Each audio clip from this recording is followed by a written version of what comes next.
მოგესალმებით ეთერშია დასუტივის საინფორმაციო გამოშვება დღეს მთავარ სიახლეებს მარიამ ელიავა წარმოგიდგენთ. თავისუფალი, წარმატებული და ძლიერი ბიზნესი მნიშვნელოვანია როგორც ახალი დამატებითი სამუშაო ადგილების შემქმნელი, ასევე როგორც ქვეყნის განვითარების ყველაზე მძლავრი ინსტრუმენტი. ამის შესახებ საქართველოს პრემიერ-მინისტრმა გიორგი გახარიამ საქართველოს ბიზნეს ასოციაციის წევრებთან შეხვედრისას განაცხადა. მთავრობის მეთაურმა შეხვედრაზე ბიზნეს ომბუდსმენი მიხეილ დაუშვილი წარადგინა და ხაზი გაუსვა, რომ ის იქნება ეფექტური მედიატორი სახელმწიფოსა და ბიზნესს შორის. მინდა იცოდეთ, რომ მიხეილ დაუშვილი იქნება ყველაზე სწორი და ეფექტური მედიატორი სახელმწიფოსა და ბიზნეს შორის. რატომ? გარდა იმ ცოდნებისა და კომპეტენციისა, რაც მას გააჩნია, ძალზედ მნიშვნელოვანია პირდაპირ და სწრაფი კავშირი და მიხეილს ეს პირდაპირ და სწრაფი კავშირი ექნება თითოეული პრობლემა, რომელიც მივა მასთან, მინდა იცოდეთ პირდაპირ დაპირების სახით, რომ იმ დღესვე რამოდენიმე წუთის ან საათის განმავლობაში მოვა ჩემთან. ეკონომიკისთვის და ბიზნესისთვის სტაბილური გარემო გახლავთ ერთ-ერთი ყველაზე მნიშვნელოვანი ფაქტორი და მინდა დაგარწმუნოთ, რომ მიუხედავად დემოკრატიული პოლიტიკური პროცესებისა, რომელიც ხდება ხან ქუჩაში, ხან პარლამენტში, ხან მედიაში და სხვადასხვა ადგილებში, ბიზნესისთვის და ეკონომიკისთვის მთავრობა გააკეთებს ყველაფერს და მიაღწევს მიზანს, რომ გარემო იყოს სტაბილური, განჭვრეტადი და რაც მთავარია პოზიტიური. მე რწმუნეთ, რომ უახლოესი წლების განმავლობაში ქვეყნის ყველაზე დიდი გამოწვევა იქნება სამუშაო ადგილები, განათლება და უსაფრთხოება. ყველა სფეროს მიმართულებით ჩვენს თანამშრომლობას აქვს ძალზე დიდი მნიშვნელობა. პროგნოზირებადი და სტაბილური გარემო ბიზნესისთვის და ეკონომიკისთვის უნდა იყოს ჩვენი ძირითადი ამოცანა მომავალ წელს. მთავრობა და მე პირადად ამისთვის გავაკეთებ ყველაფერს. რა თქმა უნდა, თქვენი აღქმებიც აქ მნიშვნელოვანია და ის გადაცემის ეფექტი, რომელიც გაქვთ თქვენ, ესე ძალზედ მნიშვნელოვანია. ამიტომ ჩვენ აქ უნდა ვიყოთ პარტნიორები და უნდა ვიმუშაოთ იმისთვის, რომ ერთად შევქმნათ მეტი სამუშაო ადგილი, გყავდეს უფრო მეტი ძლიერი ქართული კომპანია და ქართული ბიზნესი და რა თქმა უნდა, ერთად გავზარდოთ ეს ეკონომიკა. საქართველოს პარლამენტის თავმჯდომარე არჩილ თალაკვაძე აშშ-ის ელჩის მოვალეობის შემსრულებელს ელიზაბეტ რუდს და ევროკავშირის წარმომადგენლობის ელჩს კარლ ჰარცელს შეხვდა. შეხვედრაზე პოლიტიკური პროცესის კონსტრუქციულად გაგრძელების შესაძლებლობები 2020 წლის საპარლამენტო არჩევნებთან დაკავშირებული საკითხები და პარლამენტის საშემოდგომო სესიის მნიშვნელოვანი თემები განიხილეს. არჩილ თალაკვაძემ ელჩებს მადლობა გადაუხადა ექიმ ვაჟა გაფრინდაშვილის გათავისუფლების საკითხზე ჩართულობისთვის და იმედი გამოთქვა, რომ ძალისხმევა შედეგს გამოიღებს და უკანონოდ დაკავებული ექიმი მალე დაუბრუნდება ოჯახს. საგარეო საქმეთა მინისტრი დავით ზალკალიანი ოკუპირებული ცხინვალის რეგიონიდან დაბრუნებულ ჟენევის საერთაშორისო მოლაპარაკებების თანათავმჯდომარეებს შეხვდა. შეხვედრის მთავარ თემას წარმოადგენდა ქართველი ექიმის ვაჟა გაფრინდაშვილის უკანონო პატიმრობიდან დაუყოვნებლივ გათავისუფლების საკითხი და საოკუპაციო ხაზზე გამწვავებული ვითარება. დავით ზალკალიანმა ხაზგასმით აღნიშნა საქართველოს მოქალაქეების უკანონო დაკავებებისა და გატაცების პრაქტიკის შეწყვეტის აუცილებლობა. თანათავმჯდომარეებთან შეხვედრაზე, რომლებიც დაბრუნდნენ ცხინვალიდან, დეტალურად განვიხილეთ ქართველი ექიმის მდგომარეობა და მისი გათავისუფლების ყველა შესაძლო ვარიანტი. ჩემი მხრიდან კიდევ ერთხელ კატეგორიულად იქნა აღნიშნული მსგავსი უკანონო ქმედების მიუღებლობა. ბუნებრივია ვისაუბრეთ ყველა სამოქმედო ნაბიჯზე. მე მინდა გამოვთქვა იმედი, რომ პროცესი ძალიან შემჭიდროვებულ ვადებში დასრულდება ქართველი ექიმის დაუყოვნებლივ გათავისუფლებით. ასევე ვისაუბრეთ ყველა შესაძლო ვარიანტზე, განვითარების შესაძლო ვარიანტზე და ასევე იმ სამოქმედო გეგმაზე, რაც დაკავშირებული არის უკვე არსებული მექანიზმების მაქსიმალურად ეფექტიანად გამოყენების კუთხით. მოგეხსენებათ, რომ ჩართულია ყველა საერთაშორისო ორგანიზაცია, ყველა აქტორი, რომელიც არის უშუალოდ დაკავშირებული ამ პროცესთან და ჩვენ ასევე დავგეგმეთ ერთობლივი ნაბიჯები, თუ რა ნაბიჯები უნდა გადაიდგას ყველა საერთაშორისო მექანიზმის მაქსიმალურად ამოქმედების კუთხით.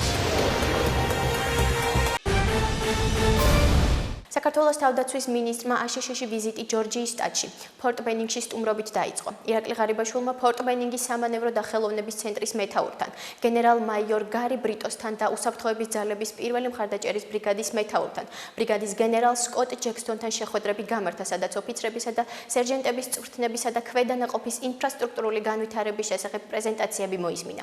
თავდაცვის მინისტრმა ფორტ ბენინგთან მდებარე ქვეითთა ეროვნულ მუზეუმსა და ჯარისკაცის ცენტრში მემორიალის გვირგვინი მელნიჩენკოვის ცერემონიალში მიიღო მონაწილეობა და ერაყის საბრძოლო ოპერაციებში დაღუპული ქართველი და ამერიკელი მშვიდობის მყოფელების ხსოვნას პატივი მიაგო. The names of the two Georgian peacekeepers, Corporals Rob Venetadze and Lieutenant Georgi Margievi, engraved among the U.S. brothers and sisters in arms, here at the memorial site of Georgia National Infantry Museum, thousands of miles away from Georgia, and that speaks about their bravery and sacrifice. Members of the 13th Georgian Infantry Battalion, Corporal Rob Venetadze and Lieutenant Georgi Margievi, saw their future in military. For a substantial time, Captain Venetadze kept from his parents that he was serving in Iraq. His future plans and dreams included receiving education in the U.S. Lieutenant Margievi was 26 years old and Corporal Venetadze 21 when the explosion in Wahida took their lives on May 2nd, 2008.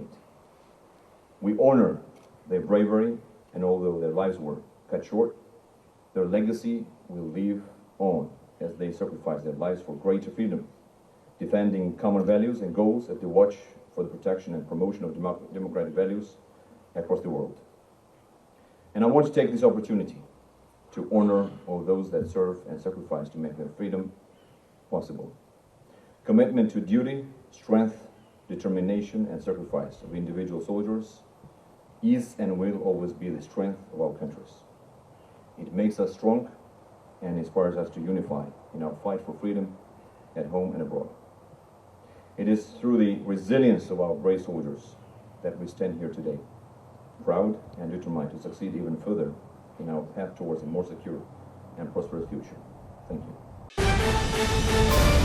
საქართველოს საგარეო საქმეთა მინისტრი დავით ზალკალიანი ბრიუსელს ეწვევა, სადაც დღეს ბრიუსელში დაგეგმილ ნატოს საგარეო საქმეთა მინისტერიალის ფარგლებში ნატოს გენერალური მდივნის მოადგილესთან მირჩა ჯოანთან, ასევე ნატოს წევრი ქვეყნების საგარეო საქმეთა მინისტრებთან შეხვედრებს გამართავს.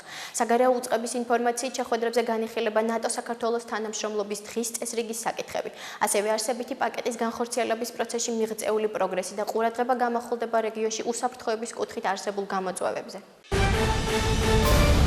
თურქეთში ვიზიტის ფარგლებში ეკონომიკისა და მდგრადი განვითარების მინისტრი ნათია თურნავა თურქეთის ვაჭრობის მინისტრს რუსარ ფექჩანს შეხვდა, რომლის დროსაც მხარეებმა ორმხრივი სავაჭრო, ეკონომიკური ურთიერთობები და სამომავლო თანამშრომლობის ახალი შესაძლებლობები განიხილეს. შეხვედრაზე მხარეები შეთანხმდნენ, რომ წლის ბოლომდე თურქეთში ქართული პროდუქციის ექსპორტის გაზრდის მიზნით თურქული მხარე საქართველოში საექსპორტო ჯგუფებს მოავლენს. საუბარია ცხოველური წარმოშობის პროდუქციის ექსპორტზე თურქეთში. შეხვედრის შემდეგ მინისტრებმა მონაწილეობა მიიღეს შერეული ეკონომიკური კომისიის სხდომაში და კომისიის სხდომის ოქმს ხელი მოაწერეს. ინფორმაციას ეკონომიკისა და მდგრადი განვითარების სამინისტრო ავრცელებს.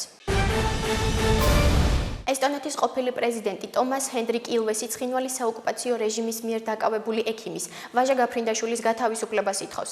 მოვუწოდებ დე-ფაქტო ხელისუფლებას დაუყოვნებლივ გაათავისუფლოს ექიმი გაფრინდაშვილი, რომელიც დადებულ ფიცს ასრულებს და ეხმარება იმ ადამიანებს, რომლებიც ცხოვრობენ ტერიტორიაზე, სადაც ადეკვატური სამედიცინო დახმარება ხელმისაწვდომი არ არის. გაათავისუფლეთ გაფრინდაშვილი, აცხადებს ვიდეო მიმართვაში ილვესი. ვაჟა გაფრინდაშვილის უკანონო დაკავების საკითხზე და ეგრეთ წოდებული გადასავლელი პუნქტის ჩაკეტვით წარმოქმნილ გამოწვევებზე შერიგებისა და სამოქალაქო თანასწორობის საკითხებში სახელმწიფო მინისტრმა ქეთევან ციხელაშვილმა შვეიცარიის კონფედერაციის საგანგებო და სრულუფლებიან ელჩთან პატრიკ ფრანცენთან ისაუბრა. შეხვედრაზე სახელმწიფო მინისტრმა სტუმარს ოკუპირებულ ტერიტორიებზე არსებული მძიმე სიტუაციის შესახებ მიაწოდა ინფორმაცია. დეტალურად მიმოიხილა ცხინვალის რეგიონში და განსაკუთრებით ახალგორის რაიონში მცხოვრები მოსახლეობის პრობლემები, რომელთანაც მათ გადაადგილების შეზღუდვა უქმნით. განსაკუთრებული ყურადღება გაამახვილა რეგიონში ამ ნაბიჯით გამოწვეულ ჰუმანიტარულ კრიზისზე. საუბარი აგრეთვე შეეხო სამშვიდობო ინიციატივას ნაბიჯი უკეთესი მომავლისკენ და მისი განხორციელების პროცესს. სახელმწიფო მინისტრმა აღნიშნა სარგებელი, რომელსაც ოკუპირებულ ტერიტორიებსა და გამყოფი ხაზების გასწვრივ მცხოვრები მოსახლეობა ინიციატივის სრულად ამოქმედების შემდეგ მიიღებს. შეხვედრის ბოლოს მხარეებმა ურთიერთთანამშრომლობის გაღრმავების მზადყოფნა გამოთქვეს. როგორც ჟურნალისტი, ასევე ექიმი არის ხელშეუხებელი, რაც არ უნდა ცხელი წერტილი იყოს. ეს განცხადება თბილისის მერმა კახა კალაძემ დედაქალაქის მთავრობის სხდომაზე გააკეთა და ოკუპირებულ ცხინვალში დაკავებული ექიმის ვაჟა გაფრინდაშვილის საკითხს გამოეხმაურა.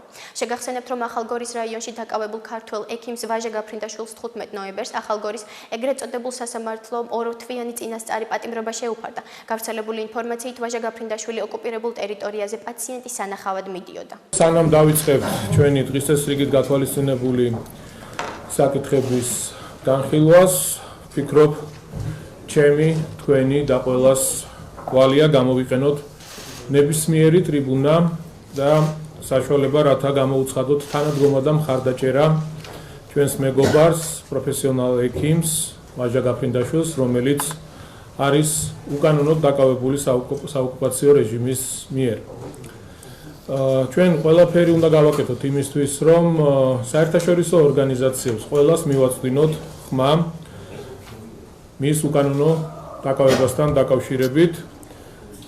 მე მგონი ყველამ ვიცით და ამაზე არ გავჩერდებით, თუმცა კიდევ ერთხელ გავიმეორებ, რომ როგორც ჟურნალისტი, ასევე ექიმი არის ხელშეუხებელი, რაც არ უნდა ხელიწერტილი იყოს. შესაბამისად, მინდა ასევე გითხრათ, რომ ყველა სამსახური შესაბამისი უწყება ყველაფერს აკეთებს იმისთვის, რომ რაც შეიძლება მალე მოხდეს მისი განთავისუფლება. თვითონ ვაჟა ექიმს რაც შეეხება კარგად გრძნობს თავს, არანაირი პრობლემა არ აქვს, ფიზიკურად ყველანაირად არის ნორმალურად. თუმცა კიდევ ერთხელ ვიმეორებ, ჩვენი სამინისტროები და შესაბამისი სამსახურები ყველაფერს აკეთებს იმისთვის, რომ რაც შეიძლება დროულად იქნეს განთავისუფლებული. ვიცე-პრემიერმა, იუსტიციის მინისტრმა თია წულუკიანმა ამბროლაურის მუნიციპალიტეტის სოფელ ჭრელობაში მშენებარე საზოგადოებრივი ცენტრი დაათვალიერა და მიმდინარე სამშენებლო სამუშაოებს გაეძნო. იუსტიციის მინისტრთან ერთად იმყოფებოდა სახელმწიფო სერვისების განვითარების სააგენტოს ხელმძღვანელი, ზურაბ სანიკიძე და იუსტიციის სამინისტროს სხვადასხვა ხელმძღვანელები. ცენტრი ჭრებალოსა და მიმდებარე სოფლების ზედა და ქვედა ჭყვიშის, პირველი და მეორე ტოლის, ქვიშარის, ჟოშხის, გენდუშის, პატარაონის შავრის, ბაჯის, ღადიშის, ღვარდიის და სხვა დასახლებების 5,000-მდე მოსახლეს მოემსახურება. ცენტრის გახსნის შემდეგ ადგილობრივი მოსახლეობა ადგილიდან გაუსვლელად შეძლებს სახელმწიფო და კერძო სექტორის 200-ზე მეტი მომსახურეობის ერთი ფანჯრის პრინციპით კომფორტულ გარემოში სწრაფად მიღებას. ჭრებალოში მშენებლობა მიმდინარეობს საზოგადოებრივი ცენტრის, ეს ძალიან დიდი დასახლება, მით უმეტეს თუ მხედველობაში მივიღებთ იმ სოფლებს, რომელიც ემიჯნება აქაურობას და ჭრებალოელებს ჩვენ დავპირდით, რომ ის სახელმწიფო სერვისები, რაც დიდი იუსტიციის სახლებში, თბილისში, ბათუმში, ქუთაისში თუ სხვაგან გაიცემა, ექნებოდათ მათ სოფლიდან გაუსვლელად ასევე, მით უმეტეს, როცა ვიცით, რომ აქ ბავშვები არიან და მათ უხარიათ უკვე წინასწარ, რომ ექნებათ ბიბლიოთეკა, უფასო ინტერნეტი, კომპიუტერები სოფელშივე ადგილზე კომფორტულ გარემოში. მიზნად გვაქვს აღებული, რომ ძველით ახალ წელს ჭრებალოში საზოგადოებრივი ცენტრი გაიხსნას და დღეს რაც ვნახეთ მშენებლობის ტემპი გვაძლევს საფუძველს, რომ მოვივარაუდოთ ეს გეგმა ნამდვილად იქნება შესრულებული. ახლა კი გაგაცნობთ უცხოეთის სიახლეებს. დიდი ბრიტანეთის პრემიერ-მინისტრი ბორის ჯონსონი და მისი ლეიბორისტი მეტოქე ჯერემი კორბინი 12 დეკემბერს დაგეგმილი არჩევნების წინ გამართული პირველი სატელევიზიო დებატების დროს ბრექსიტის საკითხზე დაუპირისპირდნენ ერთმანეთს. ამის შესახებ ინფორმაციას ევრონიუსი ავრცელებს. გამოცემის ცნობით დებატების დროს კორბინმა განაცხადა, რომ ის ბრექსიტის შესახებ ევროკავშირთან ხელახალ მოლაპარაკებებს გამართავს. საბოლოო სიტყვის უფლებას ხალხს მისცემს და მათ სურვილს პატივს ცემს. ბორის ჯონსონის კითხვაზე კერძოდ რის გაკეთებას აპირებს ამ კუთხით ჯერემი კორბინმა უპასუხა, რომ ჩაატარებს რეფერენდუმს და ხალხის გადაწყვეტილებას დაემორჩილება. ბორის ჯონსონმა კი განაცხადა, რომ დიდი ბრიტანეთი ევროკავშირს 31 იანვარს დატოვებს, ხოლო ბლოკთან ახალ სავაჭრო შეთანხმებას ქვეყანა 2020 წლის ბოლომდე გააფორმებს. დებატების შემდეგ ჩატარებული გამოკითხვის შედეგების მიხედვით, რესპონდენტთა 51%-მა განაცხადა, რომ დებატები ბორის ჯონსონმა მოიგო. 59%-მა კი გამარჯვებულად კორბინი დაასახელა.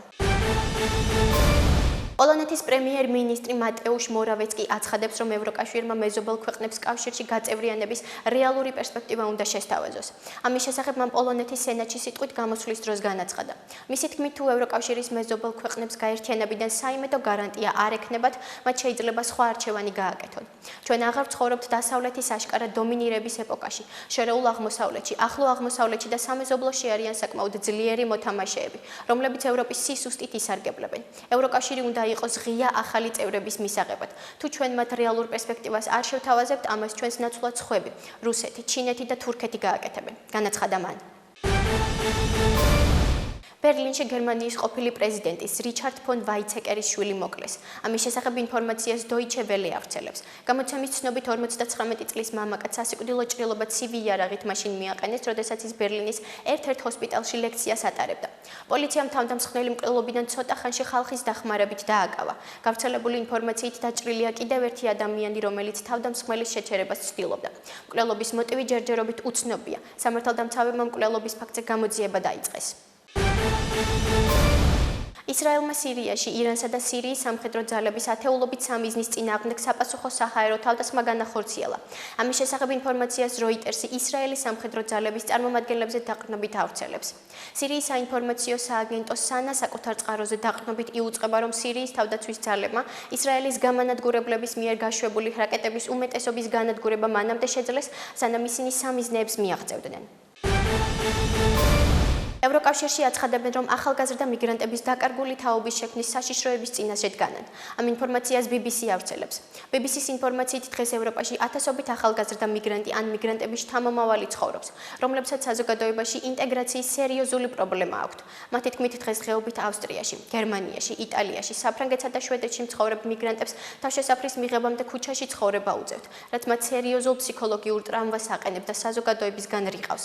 შეგახსენებთ, რომ 2015-დან 2018 წლამდე ევროკავშირში თავშესაფარი 2 მილიონამდე მიგრანტმა მიიღო. ეს იყო ჩემს ხელთ არსებული ბოლო ინფორმაცია, ახლა კი ჩვენს ეთერში ამინდის პროგნოზის დროა. მე მომავალ შეხვედრამდე გემშვიდობებით. ნახვამდის.